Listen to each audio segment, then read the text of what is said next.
Good morning সকলোকে। অৱশ্যে এতিয়া গুড মৰ্ণিং হৈ থকা নাই, 9:30 বাজিলে।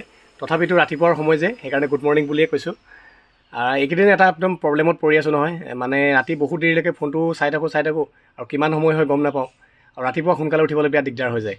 আৰু যিহেতু মোৰ দোকান এখনো আছে, গতিকে ৰাতিপুৱা প্ৰায় 7টামান বজাতে গৈ গ্ৰাহকে ঘৰত মাতি থাকে, গতিকে আহিবলগীয়া হৈ যায়।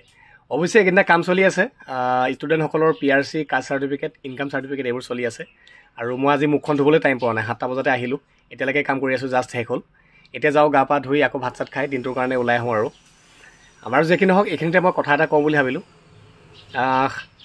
ভগৱানে যি কৰে ভালৰ কাৰণে কৰে, এই কথাষাৰ বাৰু আপোনালোকে বিশ্বাস কৰেনে বাৰু?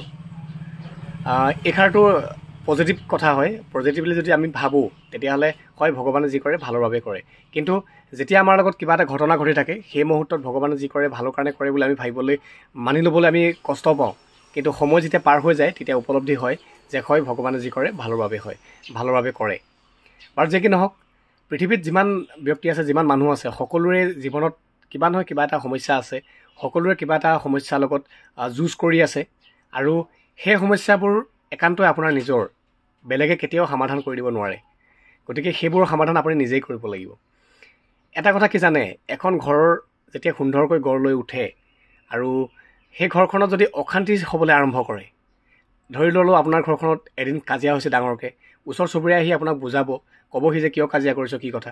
কিন্তু সেই কাজিয়াখন যদি গৈ গৈ লাহে লাহে আপোনাৰ সপ্তাহত 7 দিন থাকে, 7 দিনত 5 দিনেই হ'বলৈ লয়, তেতিয়াহ'লে ওচৰ চুবুৰীয়াই অশান্তি পাবলৈ আৰম্ভ কৰিব।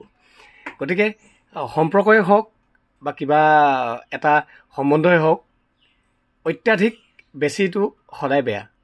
আৰু যেতিয়া এটা সম্পৰ্ক মাজত কাজিয়া হ'বলৈ আৰম্ভ কৰে আৰু সেই কাজিয়া গৈ গৈ চৰম সীমা অতিক্ৰম কৰে, তেতিয়া আৰু সেই সংসাৰখন কোনেও ধৰি ৰাখিব নোৱাৰে, মই ভাবোঁ।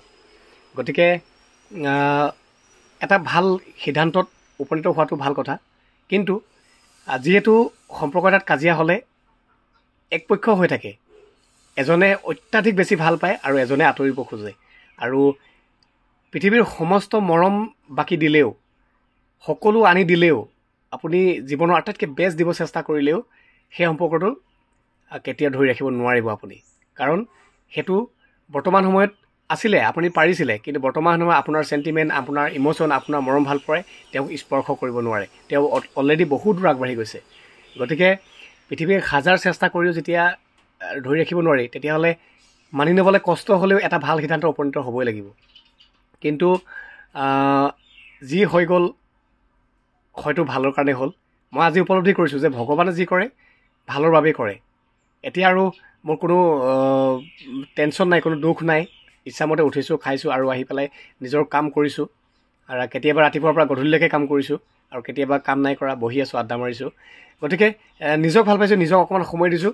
এতিয়া বুজি পাইছোঁ যে জীৱনটো বহুত ৰঙীন। আমাৰ জীৱনটোত কৰিবলগীয়া বহুত থাকে।